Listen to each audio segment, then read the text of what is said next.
Pessoal, boa noite. Sejam bem-vindos mais uma vez ao nosso encontro de homens, que está na sua reta final em 2022. Temos a reunião de hoje. A próxima terça é feriado, então não teremos a nossa reunião. E depois temos duas reuniões na penúltima e última terças-feiras de novembro. E aí entramos no nosso já tradicional recesso. Esse ano completamos 16 anos de Encontro de Homens com Propósito, não é, Zé? 16 anos. 16 anos e 6 meses agora. E todos os anos é assim. Paramos no final de novembro e voltamos no mês de março. Então se organize para você não perder mais nenhuma reunião. E caso ainda deseje trazer alguém, ou são as últimas oportunidades, as reuniões próximas. Não terça que vem, de novo, é feriado, mas a penúltima e última terças-feiras de novembro. Cumprimentar quem nos acompanha pela internet, são todos muito bem-vindos também. Uma alegria contar com a participação de vocês. Antes de nós lermos o nosso texto, que eu vou pedir para o Wagner trazer para mim aqui, junto com os motivos de oração, saber se tem alguém que nos visita pela primeira vez. Temos alguém primeira vez aqui conosco? Seu nome? Daniel. Convidado de quem, Daniel? Então, é de Maringá. Ah, maravilha. Você já foi lá no Fregador em Maringá? Está só passeando em Londrina ou está aqui de vez? É pelo trabalho. Está a trabalho, maravilha. Bem-vindo. Obrigado pela presença. Que bom. Valeu. Obrigado, Wagner. Mais alguém aqui, primeira vez? Aqui, temos alguém? Seu nome? José. Convidado de quem, José? Maravilha, bem-vindo. Obrigado pela presença. Mais alguém aqui? Ninguém mais? Vamos ficar em pé um minutinho para uma palavra de oração. Agradecer a Deus por mais um dia, pela vida, pela saúde. E colocar diante dele também os motivos. Como, por exemplo, Espartaco pede pelo senhor Cato, é isso? Isso. Enfermidade. Daniel pede pelo Daniel Bento, relacionamento, família, vida emocional, libertação. Gente, eu não enxergo mais nada. Keligiane, é isso? Quem? Ah, tá. É a Nora. Sebastião pede pela Kelisiane. Família, gestação. Vamos orar por ela. Amém. Vamos pedir pela vida dela e do bebê. Bebê à vista. Espetáculo. Já sabe se é menino ou menina? Ainda não? Fernando. Fernando pede por?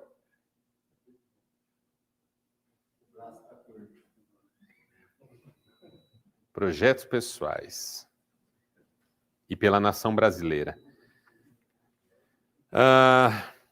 Vamos orar pela Gabriela, relacionamento, libertação e projeto pessoal, e pelo Bruno, libertação.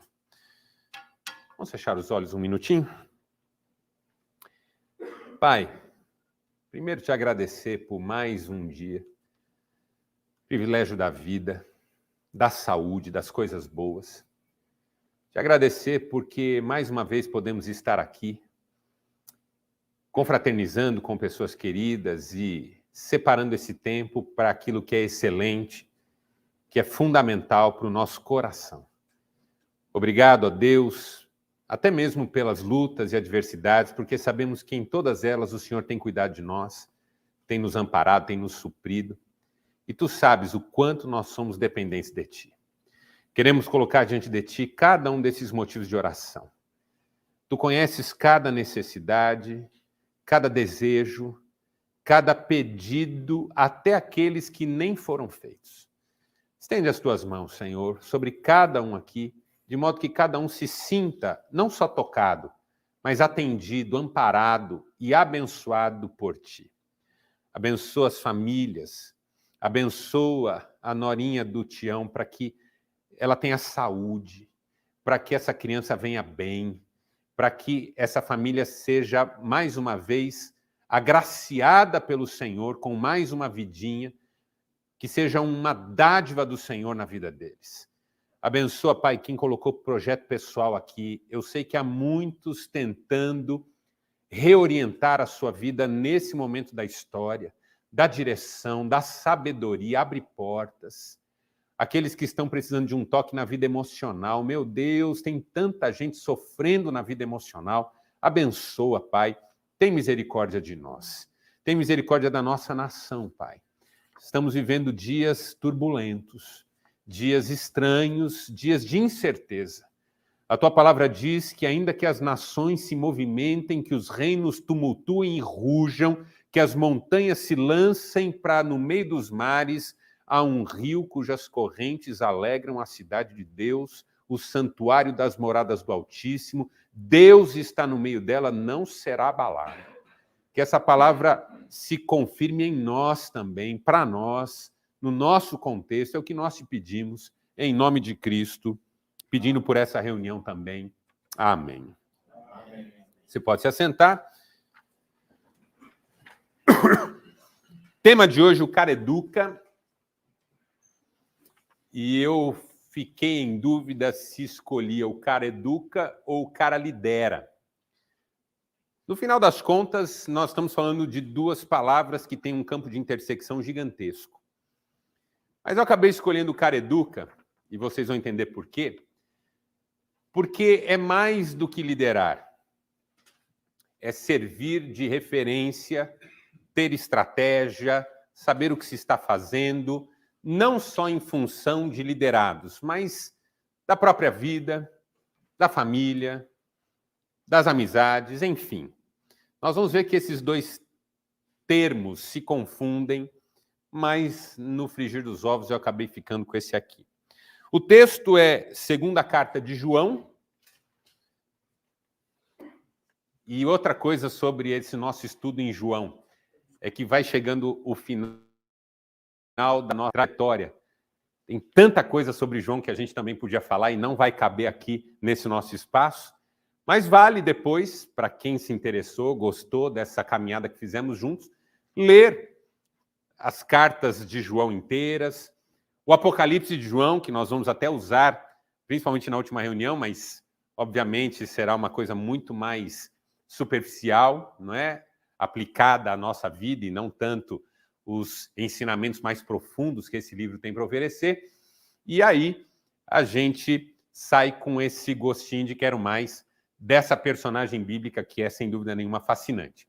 Essa segunda carta é uma carta curta, ela tem um único capítulo, então, por isso, 2 João 5 a 11, são os versículos, não há uma divisão de capítulos em João, porque é uma carta muito curta, e os versículos 5 a 11, que eu selecionei para conversar sobre eles, dizem assim: E agora eu lhe peço, Senhora, não como se escrevesse um mandamento novo, que nos amemos uns aos outros.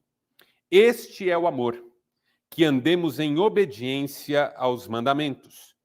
Como vocês já ouviram desde o princípio, o mandamento é: andem em amor. De fato, muitos enganadores têm saído pelo mundo e não confessam que Jesus Cristo veio em corpo. Tal é o enganador e o anticristo. Cuidado para não destruírem o fruto do nosso trabalho, mas sejam recompensados. Todo que não permanece no ensino de Cristo, mas vai além dele, não tem Deus.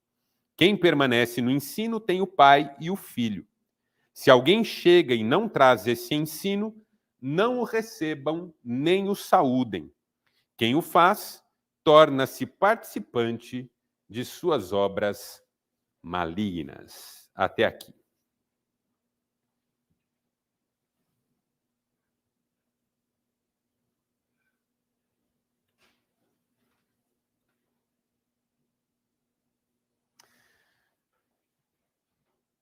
Eu escrevi um livro há alguns anos, está esgotado já, chamado Para o Líder que Existe em Você.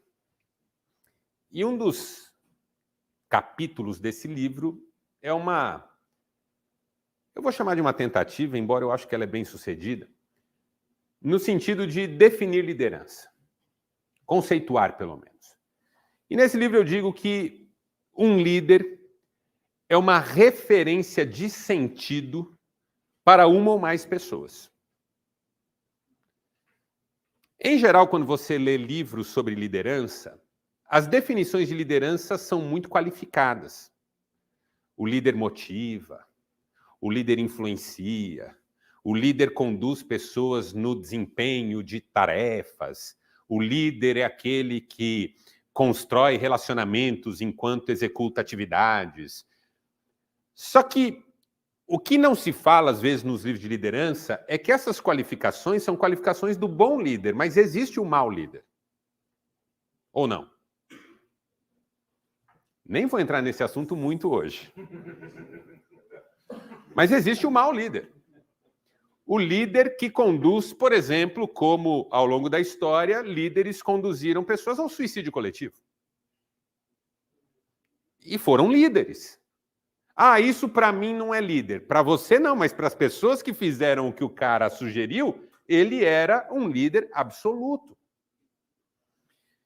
Quando você pensa que existem maus líderes, as definições de liderança que qualificam a liderança como boa, na verdade, acabam sendo parciais. Existem bons líderes e maus líderes.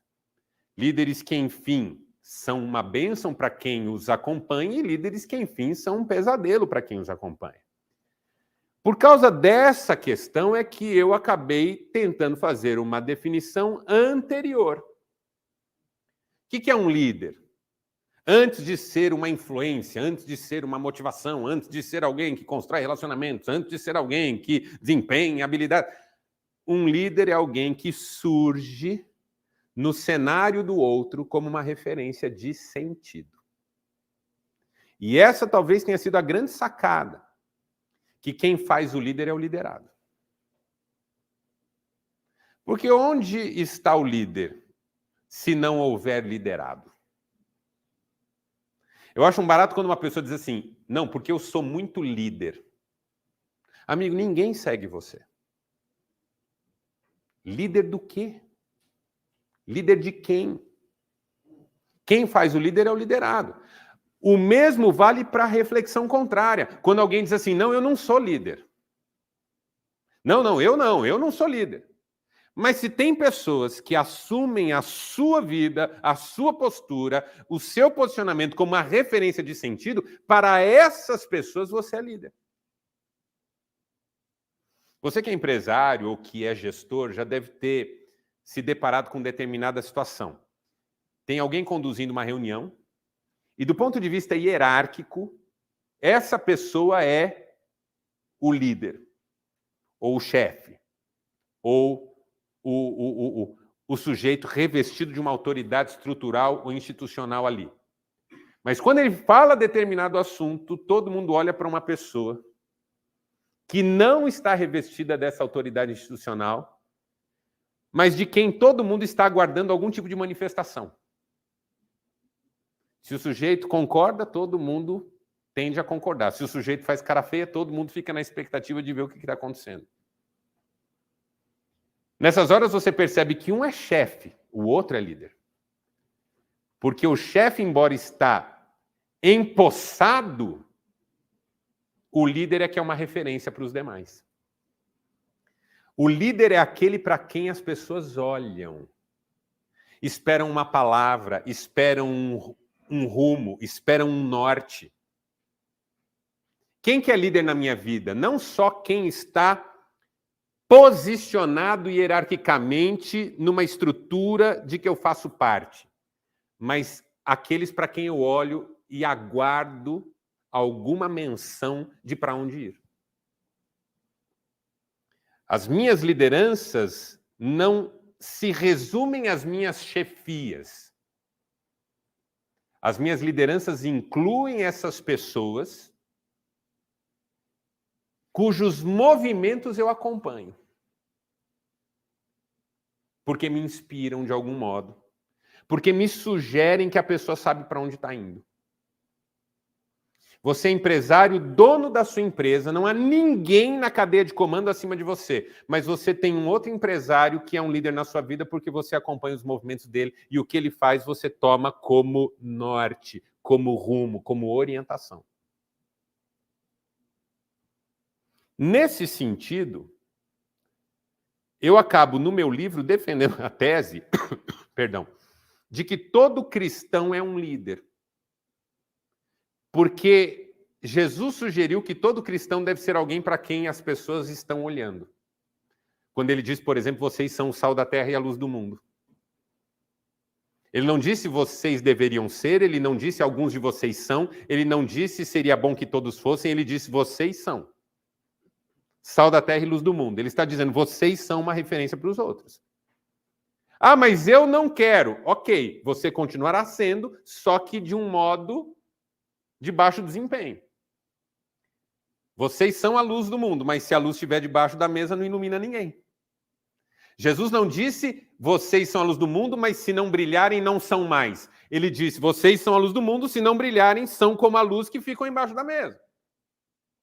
Vocês são o sal da terra. Se não salgarem, não vão deixar de ser sal, mas vão ser como o sal que perdeu o seu sabor. Em outras palavras, Jesus está dizendo, se vocês são de Deus, vocês têm que ser pessoas para quem as outras possam olhar.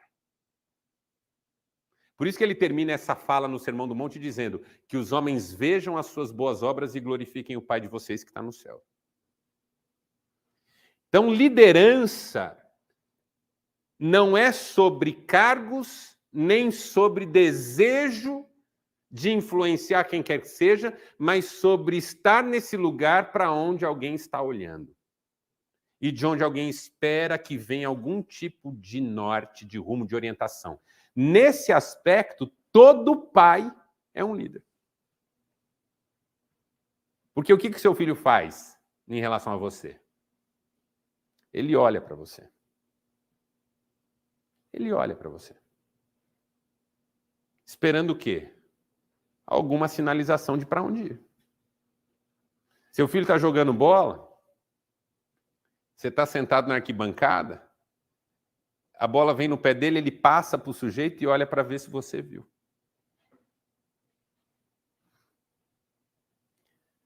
Você chega em casa, seu filho olha para ver que roupa que você está usando, o que você vai fazer. Às vezes você senta no sofá com um determinado short, camiseta, não dá 5 minutos, seu filho vem com um short parecido, uma camiseta parecida, senta do lado e fica na mesma posição que você está. Ele fala do jeito que você fala.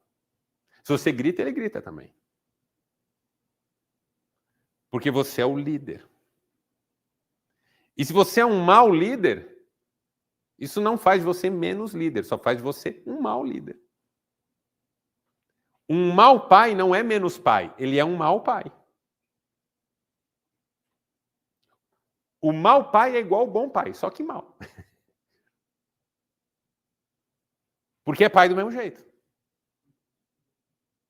Não é menos pai, é mau pai. O bom líder e o mau líder são líderes. Para aqueles que se consideram liderados por esses. Agora, há o bom e o mau. O mau não é menos líder por ser mau. Ele é tão líder quanto, só que é mau. O que eu quero que você entenda é que a nossa vida muda quando a gente entende que liderar não é sobre ocupar posições, é sobre saber que nos vem. De um filho a uma empresa inteira. De um funcionário a uma comunidade. Alguém olha para você. Alguém olha para você. E em relação a esse alguém, você tem responsabilidade. Porque essa é a primeira marca do bom líder. A responsabilidade de ser visto lhe pesa, coisa que não acontece com o mal. O mau líder não tem o peso da responsabilidade, ele tem o gosto por essa situação, porque ele pode se aproveitar dela. O bom líder sempre carrega um pouco do peso dessa responsabilidade. O bom pai começa a ser bom quando ele entende a responsabilidade de ser pai. O dia que sua mulher ficou grávida, sua namorada, ou a desconhecida,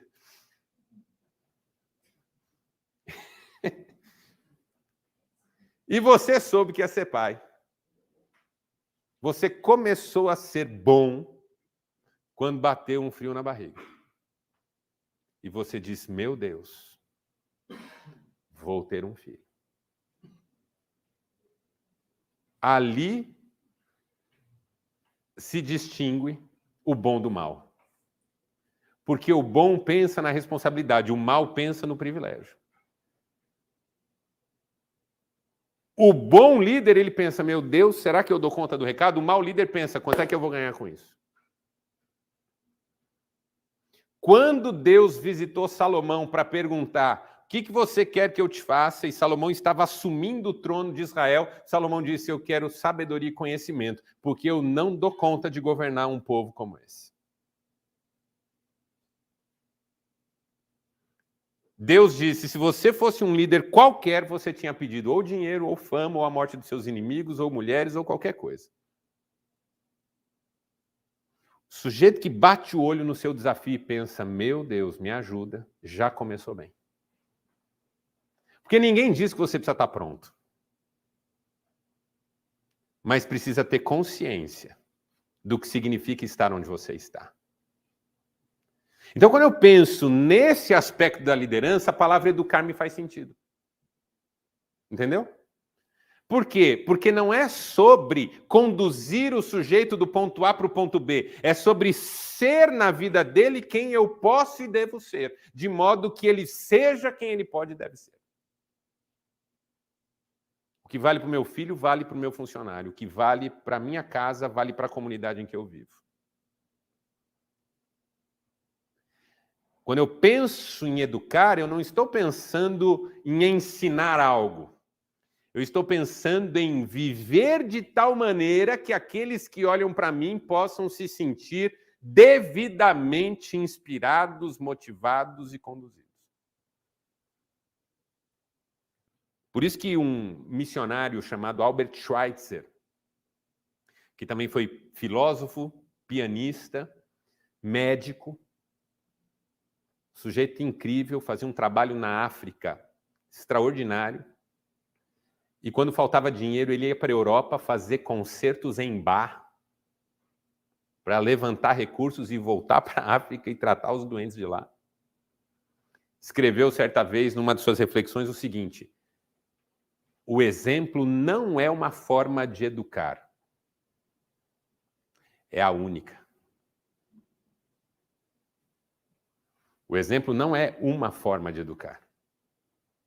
É a única. Quando eu olho para João, é esse tipo de líder que eu enxergo. Um sujeito comprometido em ser quem as pessoas precisavam que ele fosse. Por saber o lugar que ele ocupava em relação a elas. E desejar que elas fossem o melhor que elas poderiam ser. Esse é João. Um sujeito absolutamente consciente do seu papel. E nem por isso lhe pesou a ponto de ser uma carga. Porque nada disso precisa ser uma carga. O fato de você entender o peso de ser pai não significa que ser pai vai ser um problema. Pelo contrário, pode ser até uma alegria, uma leveza. Porque aí você se dá até o direito de errar com seu filho. Eu não sou perfeito. Meu filho também não é perfeito. Mas eu continuo desejando ser a melhor pessoa que eu possa ser para que meu filho seja a melhor pessoa que ele pode ser. João era esse tipo de gente. Então, quando ele escreve o Evangelho, quando ele escreve as suas cartas, quando ele escreve até o Apocalipse, você percebe isso. Uma pessoa em constante aprimoramento pelo desejo de ser Quem pode ser? E aí, quando ele escreve esse texto que nós lemos, que tem a ver com liderança e educação nessa tensão entre esses dois termos e esse campo de intersecção entre eles, ele nos ensina algumas lições sobre o que significa educar e liderar, influenciar, ser quem a gente precisa ser, de forma muito sutil, mas muito interessante, eu vou mostrar para vocês. Primeiro, a primeira coisa que João nos ensina é que educar ou liderar é repetir. E você que é pai sabe disso. Quando você ensinou seu filho a escovar o dente, você não fez isso uma única vez. Você fez isso várias vezes. E quando finalmente deixou seu filho fazer sozinho, ele fez errado. E você precisou corrigir isso. Educar é repetir. Ensinar é repetir. Liderar é repetir. É estabelecer padrões. É ajudar a pessoa a enxergar não só um ensinamento, mas todo um método de vida. A gente esquece a maioria das coisas que nos são ditas uma vez só. E algumas que nos são ditas várias vezes. Eu, por exemplo, continuo não lembrando o que é uma equação do segundo grau. É incrível. Eu não era tão ruim em matemática. Até aquele momento em que a matemática na escola se tratava de números. E eu não sei quem foi que inventou que matemática também podia incluir letra. Você já viu isso? Antes, 2 mais 2 era 4. 3 mais 3 era 6. De repente, você muda de série na escola e alguém diz assim, A mais B é igual a X. Isso não faz sentido. E você tem que decorar isso. Porque agora você tem que saber isso. E se repete isso e mesmo assim você não guarda. Até porque você não usa, ou pelo menos não sabe que usa. Se tiver algum engenheiro aqui, que Deus o abençoe, deve saber para que serve isso. Porque é claro que tem uma função, mas eu nunca soube.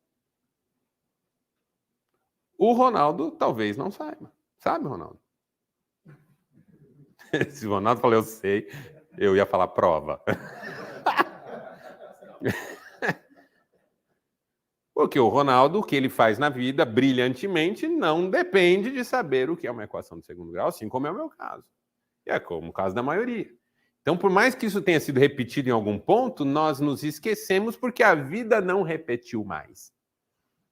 Foi ficando para trás. E à medida em que as coisas vão ficando para trás, nós vamos nos esquecendo delas.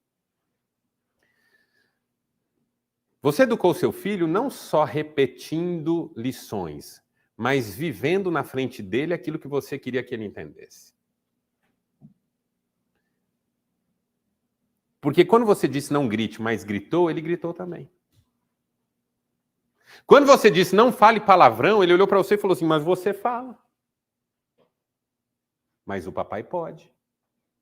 Porque o papai paga imposto. Quem paga imposto pode falar palavrão. Quem não paga é que não pode. A sua desculpa não colou, porque o seu menino imita você. Assim é na liderança. Quantas vezes a gente perde a autoridade moral em relação à empresa, em relação à equipe, porque não vive aquilo que exige. Repetir é um movimento que a gente faz relembrando e vivendo. E olha que legal como João faz isso no texto que nós lemos. Eu lhe peço, Senhora, não como se escrevesse um mandamento novo. Ou seja, não é nada novo, eu vou repetir algo. Que nos amemos uns aos outros. Este é o amor, que andemos em obediência ao mandamento. E qual é o mandamento? Que nos amemos. Isso aqui é uma espécie de círculo virtuoso. O que é amar? É obedecer. O que é obedecer? Obedecer o mandamento. Qual que é o mandamento? Amar. E amar? Obedecer ao mandamento. E o mandamento? Amar. Ou seja, fecha de tal maneira que você não consegue escapar disso. E o que a gente sabe sobre a vida de João? Que era um homem dedicado ao amor. Ninguém podia escrever sobre o amor como João escreveu. Não porque ninguém sabia o que João sabia. Paulo sabia muito mais que João, do ponto de vista teológico, filosófico, do conhecimento humano em geral. Mas João vivia isso de forma tão clara. Como que João ficou conhecido no Evangelho? O discípulo do amor. O discípulo que Jesus amava. O discípulo que fala de amor. Não tenha dúvida que você ficará conhecido com uma característica. Pense no seu pai, pense no seu avô que já faleceram. Se alguém te pedir para falar deles, você tem uma característica inicial. Meu pai era um homem de caráter. Meu avô era de uma sabedoria. Pode perceber, você vai rotular as pessoas que você ama de algum modo. Por mais que as qualidades de uma pessoa não se resumam a uma só, sempre tem aquela que se destaca. Eu fico me perguntando, o que as pessoas reconhecem quando olham para mim? O que as pessoas veem quando olham para você? Repetir é, de alguma maneira, consolidar aquilo que é mais importante na nossa própria vida. Eu ouço pessoas que dizem assim, minha mãe sempre dizia. E aí vem aquela frase lapidar da mãe. Meu pai, toda vez, falava isso para nós. Minha avó, sempre que a gente ia na casa dela, era um sorriso, era um amor, era um cheiro de comida boa. João, nossa, o discípulo do amor. Pedro, genioso, hein? Pedro era do peru, hein? Pedro, Judas, traíra. Você percebe que as pessoas se tornam o que elas repetem? Por que Pedro ficou conhecido como bipolar? Porque era alto e baixo o tempo todo. Acertava e errava. Fazia uma coisa boa, fazia uma coisa ruim. Fazia uma coisa espetacular, fazia uma coisa trágica. Claro, não é isso a vida dele. Pedro foi um apóstolo espetacular. Mas é só pensar nele e vem essas histórias. Por quê? Porque elas se repetem. Se repetem. Na cena política aí, a gente usou muito Pedro e Judas. Prefiro Pedro, que era explosivo, do que Judas, que era ladrão. Agora, Pedro não era explosivo. Só que ele ficou conhecido como um cara explosivo. Tipo assim, o apóstolo que pregou e 5.000 pessoas se converteram numa única pregação, quando a gente vai usar o nome dele, vai, Pedro era explosivo. Sabe quando você tenta tirar uma reputação e não consegue?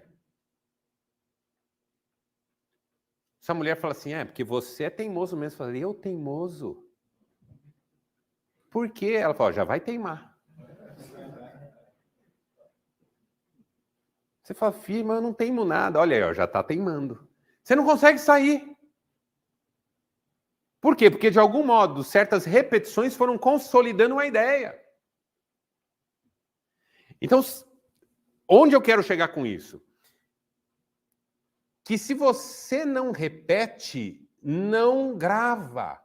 Então, se você já falou para o seu filho que você o ama, se você já falou para a sua esposa que você a ama, isso não significa que não precisa dizer mais. Se você já gastou um tempo de qualidade com um amigo, não significa que não pode gastar mais. Por quê? Porque você não será lembrado pelas definições pontuais, mas pelas repetições.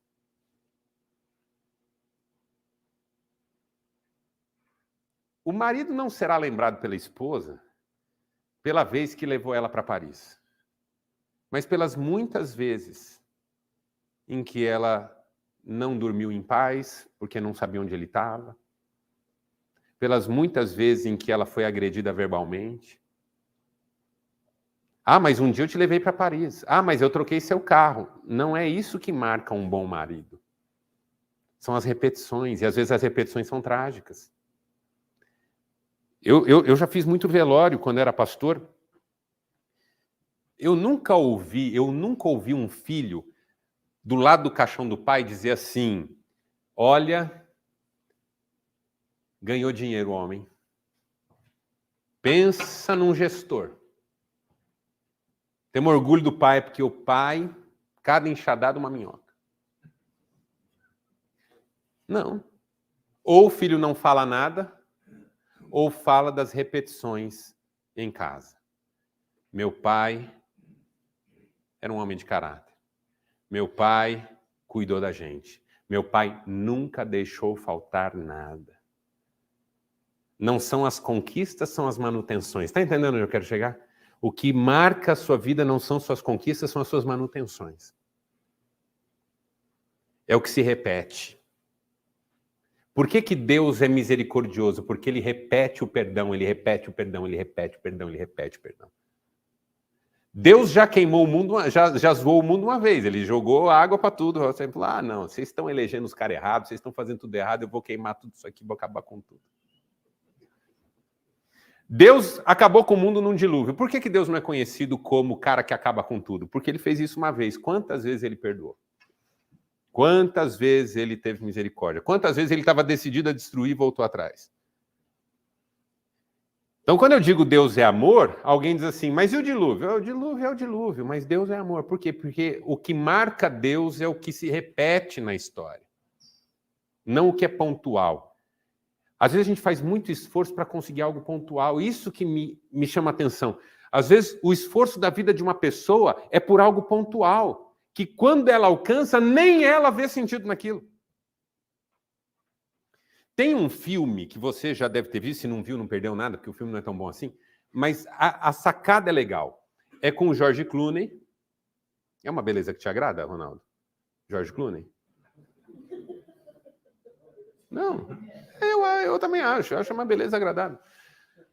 George Clooney, ele é um profissional que viaja o país inteiro atendendo empresas, prestando um tipo de consultoria, em demissões e tudo mais.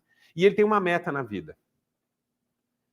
Acumular uma quantidade de milhas de voo que deem a ele o direito de ter um avião batizado com o nome dele.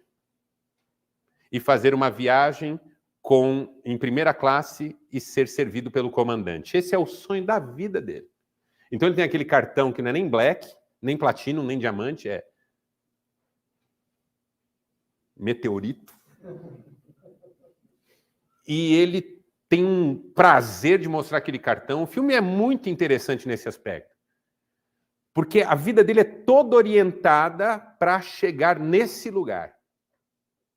Aí o filme tem uma trama que se desenrola e finalmente ele consegue o número de milhas e faz essa viagem, a viagem mais triste da vida dele. Porque ele descobriu que tudo isso não significava nada.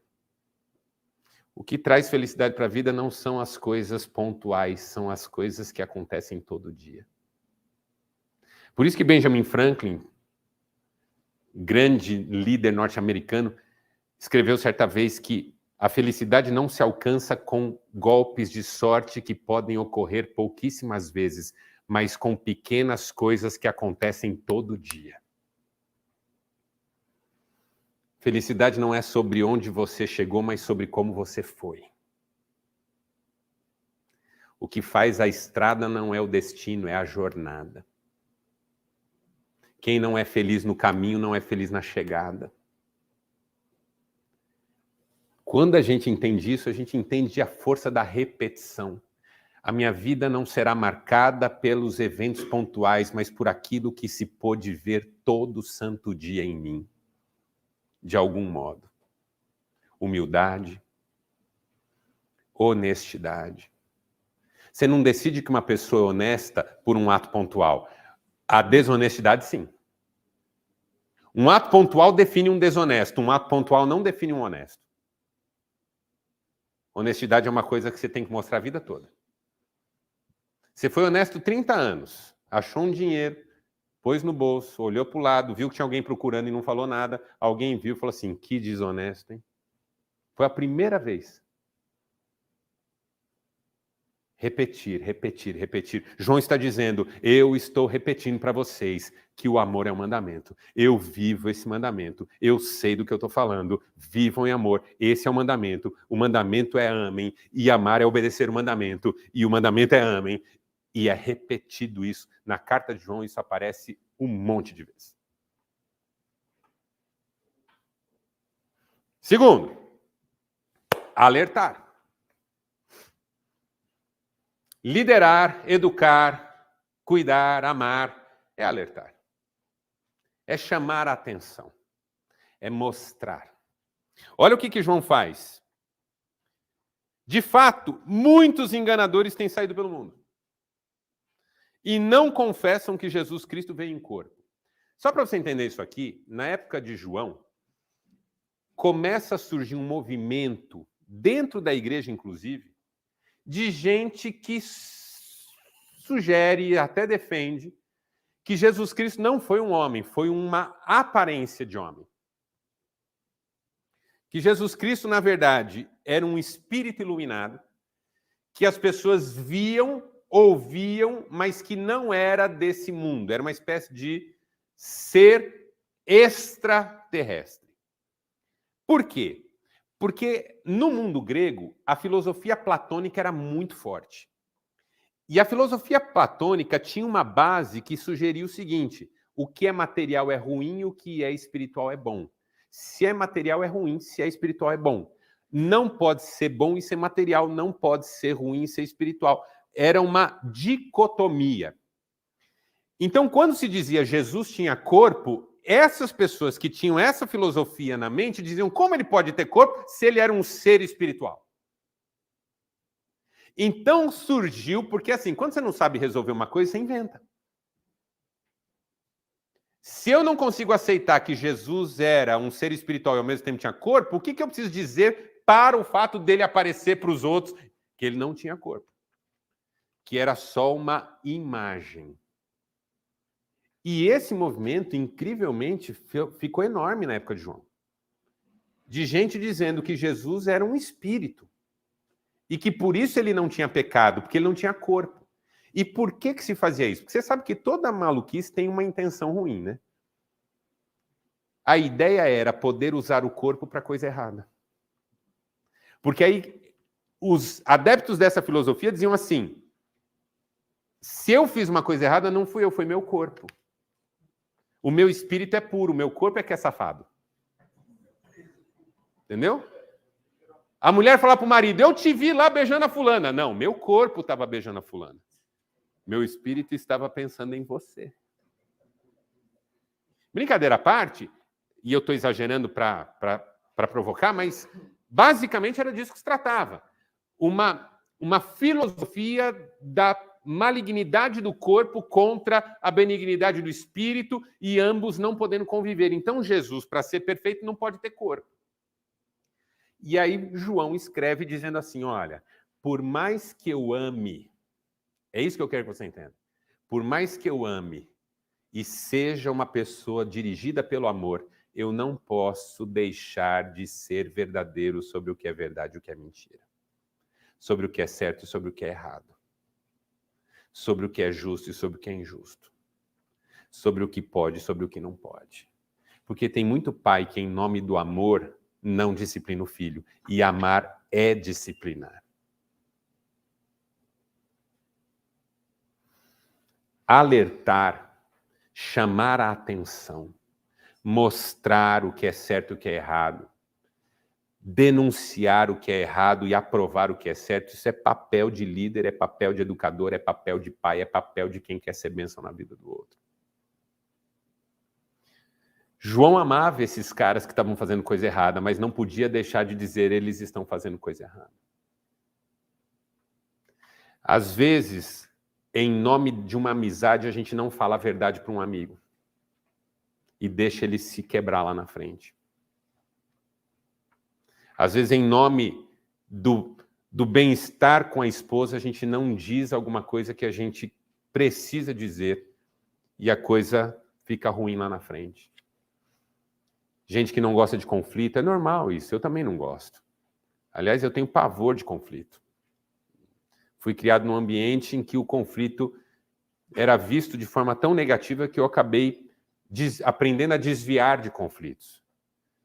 Mas quando eu entendi o desafio de uma liderança, uma das coisas da liderança é gerir conflitos e, às vezes, se posicionar em relação a conflitos. Porque o errado é errado, o certo é certo, e o errado não vai ser certo só porque... Entendeu? João nos dá uma dica aqui. Por mais que você ame, não deixe de ser verdadeiro. Terceiro, delimitar. Porque ele diz assim: cuidado para não destruírem o fruto do nosso trabalho, mas sejam recompensados. Todo que não permanece no ensino de Cristo, mas vai além dele,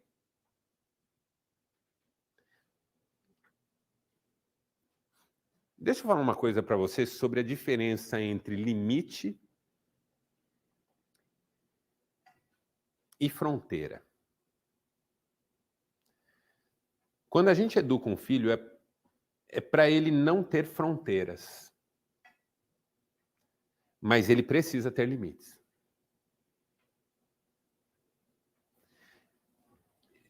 Quando eu vi surgir no cenário essa filosofia do vida sem limites, isso aqui só serve para atender questões de quem está vendendo alguma coisa que não devia ser comprada. Quem que vive sem limite? Viciado em droga. Gente que faz maluquice. Eu tenho um monte de limite na minha vida. Limites são definições de espaços que podem ser ocupados em relação a espaços que não devem ser. Eu tenho limites na minha relação com a minha mulher. Aliás, o que faz a nossa relação ser uma bênção são limites que nós definimos e o respeito a eles. No nosso relacionamento, a gente pode bater um no outro? Pode. Mas a gente quer ultrapassar esse limite? Ela ultrapassa. Eu, ultimamente...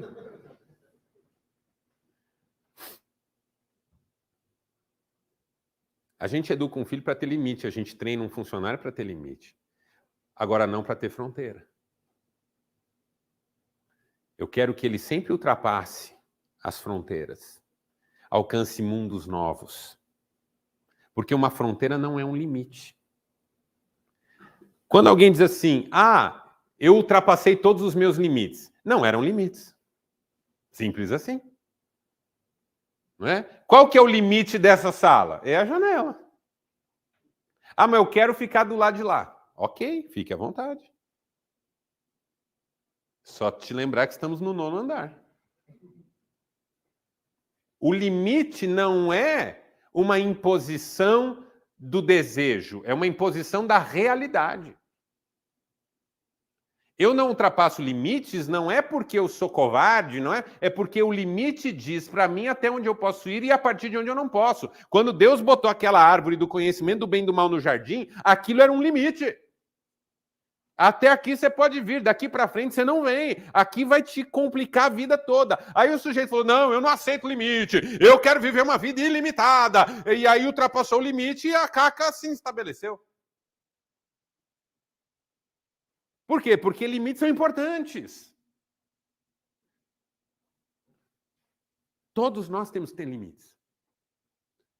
Tudo bem que algumas pessoas estabelecem medos como limites. Um medo não é um limite. Ainda que seja um limitador.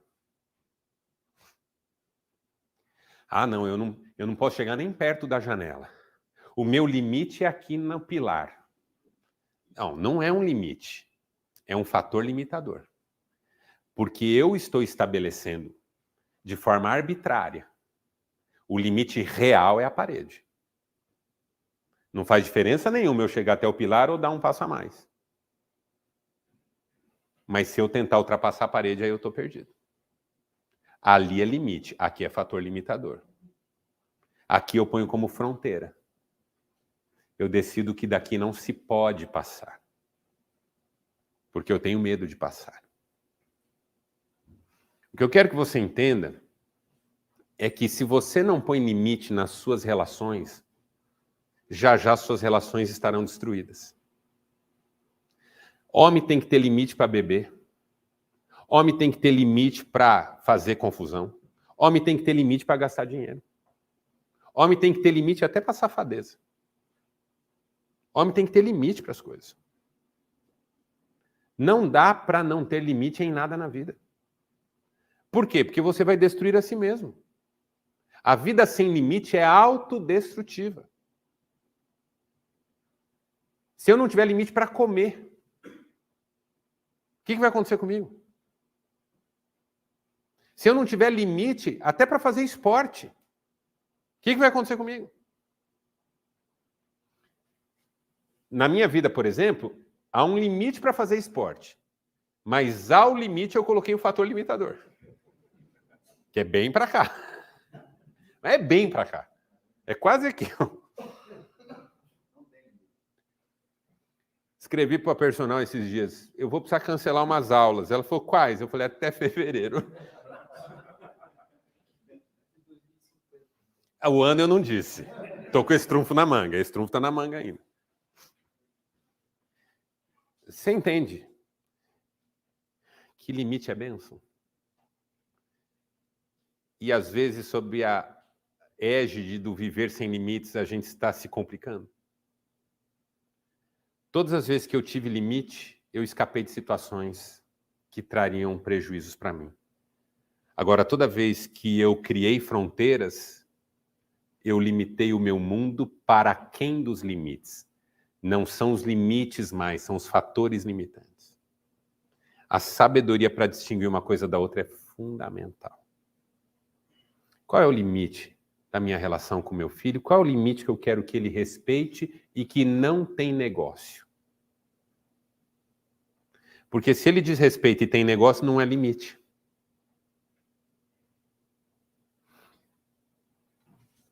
E por último, prevenir. Porque liderar é, de alguma maneira, também construir o futuro, de forma sábia. Olha o que João faz. Se alguém chega e não traz esse ensino, não o recebam nem o saúdem. Quem o faz torna-se participante de suas obras malignas. Eu quero interpretar essa frase com você de um jeito bem legal.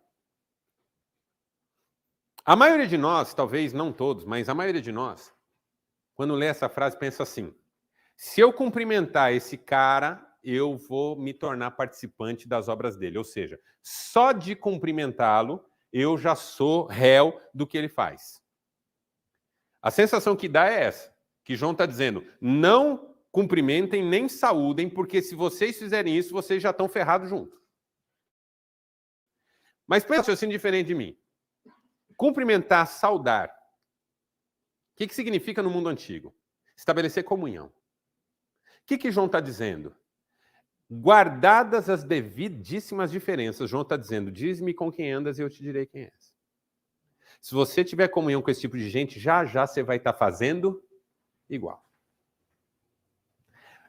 A força aqui é: quem o faz se torna participante. Não é quem o faz já é, mas quem o faz torna-se. É um movimento, entendeu? Você começa a dar lugar para determinadas coisas na sua vida, já já elas dominaram você. Essa é uma coisa da sabedoria bíblica fundamental. Você pegar o Salmo 1, por exemplo, que é o salmo que abre o livro dos Salmos, ele diz assim: bem-aventurado o homem que não anda segundo o conselho dos ímpios, não se detém no caminho dos pecadores e nem se assenta na roda dos escarnecedores. O que esse texto significa? Bem-aventurado, feliz o sujeito que decide com quem ele vai andar e com quem ele não vai andar na vida. E as nossas avós traduziram isso nesse ditado: diz-me com quem andas e eu te direi quem és, que não está na Bíblia, mas podia estar. Ou está de um jeito diferente, como a gente está vendo aqui. Cuide dos seus relacionamentos. Homem precisa filtrar seus relacionamentos.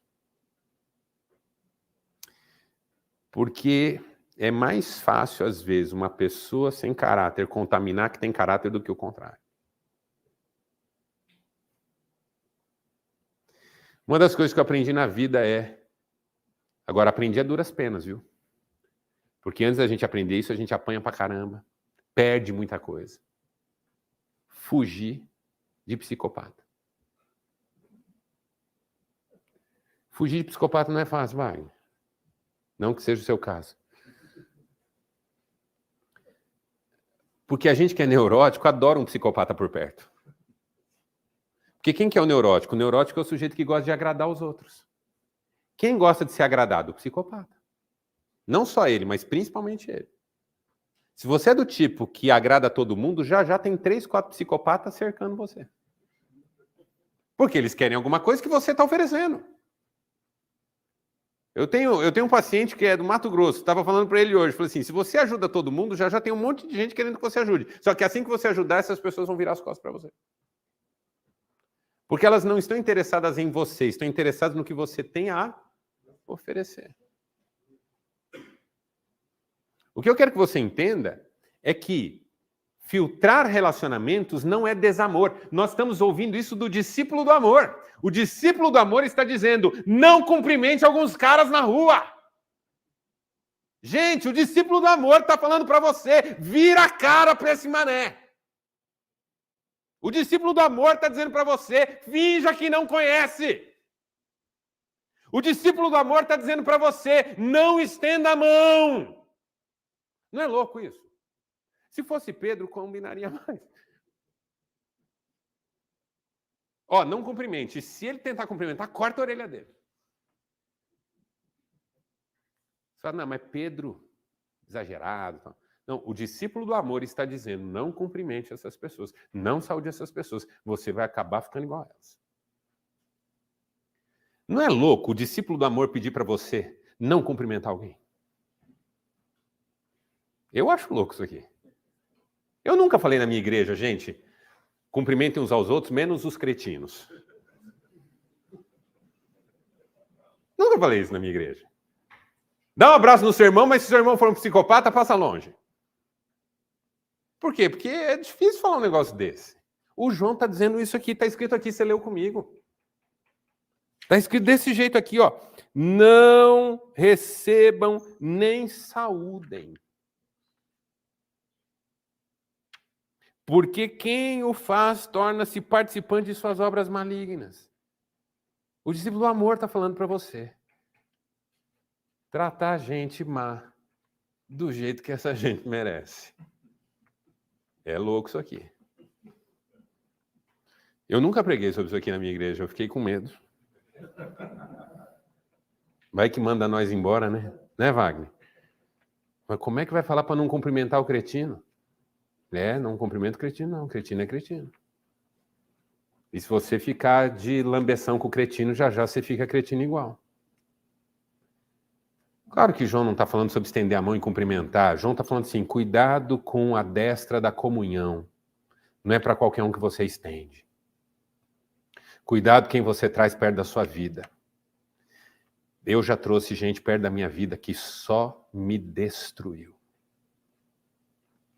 Você entende isso? Às vezes a mulher da gente fala assim, cuidado com fulano. Lá vem você. Não gosta de ninguém. Tudo para você é ruim. Se depender de você, só tá eu e você no mundo. E o nosso filho mais velho, porque o mais novo não entra também. Então a mulher tá certa, cara. Ela já leu o cara, você que não leu.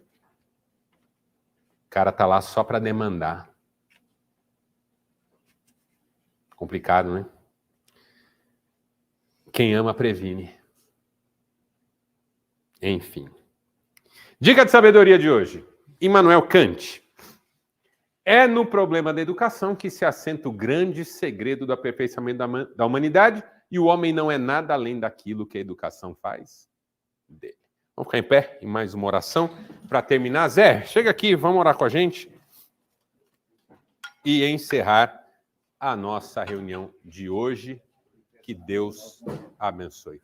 Terça-feira que vem, não temos reunião. E se eu quiser vir, estará fechado. Vamos orar? Oremos então. Querido Senhor Deus, querido Pai, que privilégio que temos de poder vir nessa tarde, noite aqui e ouvir tantas palavras boas, tantos ensinamentos e tanto conhecimento para as nossas vidas. Obrigado, Senhor. Agora, Senhor, nos leve para as nossas casas, no encontro das pessoas que a gente ama, e que possamos ser homens melhores, homens que possam agradar, homens que podem ser o cara na nossa casa, com a nossa família. Muito obrigado. Agradecemos também pela vida do Marcelo, que sempre, com muito bom ânimo, está aqui para trazer essa palavra até os nossos corações. Muito obrigado mesmo. Nós agradecemos tudo que já aconteceu aqui e tudo que vai acontecer ainda. Em nome de Cristo Jesus. Amém. Amém. Valeu, gente. Um abraço.